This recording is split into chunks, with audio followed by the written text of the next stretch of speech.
Смотрите, вот эта реакция. Собака на другом берегу, казалось бы, далеко, но стоит ему свистнуть, и она уже в движении.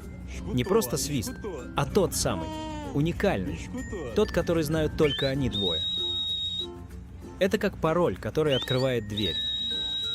И она бежит, будто берега — это просто формальность. Вот эта связь. E sem vergonha. Chegou, Mirim, chegou.